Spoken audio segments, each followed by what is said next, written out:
കഷണ്ടിയാണല്ലോ, ഇയാളെ കൊണ്ട് പറ്റുമോ? സൗബിനിൽ ഒരു വിശ്വാസവും ഇല്ലായിരുന്നു. പക്ഷേ അവസാനം ഞെട്ടിച്ചു രജനീകാന്ത്. സൗബിൻ ഷാഹിറിന്റെ അഭിനയത്തെ വാനോളം പ്രശംസിച്ച് രജനീകാന്ത്. സൗബിന്റെ കാര്യത്തിൽ ആദ്യം തനിക്ക് തീരെ ആത്മവിശ്വാസമില്ലായിരുന്നുവെന്നും എന്നാൽ പിന്നീട് അദ്ദേഹത്തിന്റെ പ്രകടനം കണ്ട് ഞെട്ടിപ്പോയെന്നും രജനീകാന്ത് പറഞ്ഞു. കൂലി പ്രീ റിലീസ് ഇവന്റിൽ സംസാരിക്കുകയായിരുന്നു അദ്ദേഹം.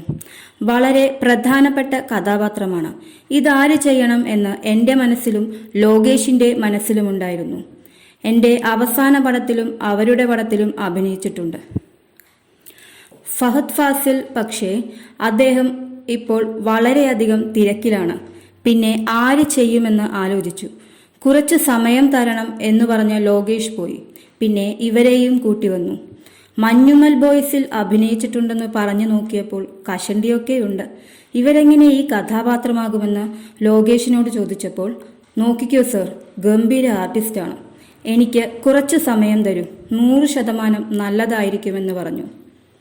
എനിക്ക് തീരെ വിശ്വാസമില്ലായിരുന്നു. അവർ അത്രയും ആത്മവിശ്വാസത്തോടെ അങ്ങനെ സിനിമ തുടങ്ങി. വിശാഖപട്ടണത്തെ ഷൂട്ടിംഗ് വന്നപ്പോൾ എനിക്ക് 2 ദിവസം ഷൂട്ടില്ലായിരുന്നു. ആ 2 ദിവസം സൗബിന്റെ ഷൂട്ടായിരുന്നു. 3-ാമത്തെ ദിവസം ലോകേഷ് വന്നപ്പോൾ ഒരു ലാപ്ടോപ്പും കയ്യിലുണ്ടായിരുന്നു. സൗബിൻ അഭിനയിച്ച് 2-3 സീനുകൾ എനിക്ക് കാണിച്ചു തന്നു. ഞാൻ ആടിപ്പോയി. എന്തൊരു നടനാണ്! My God, hats off to you. രജനീകാന്തിന്റെ വാക്കുകൾ. ലോകേഷ് കനകരാജും രജനീകാന്തും ആദ്യമായി ഒന്നിക്കുന്ന ചിത്രമാണ് കൂലി. അനിരുദ്ധാണ് സംഗീത സംവിധാനം. നാഗാർജുനയാണ് ചിത്രത്തിലെ വില്ലൻ വേഷം അവതരിപ്പിക്കുന്നത്. 40 വർഷത്തിനു ശേഷം രജനീകാന്തും സത്യരാജും ഒരുമിച്ച് അഭിനയിക്കുന്ന സിനിമയെന്ന പ്രത്യേകതയും കൂലിക്കുണ്ട്. ചിത്രം ഓഗസ്റ്റ് 14-ന് തിയേറ്ററുകളിലെത്തും.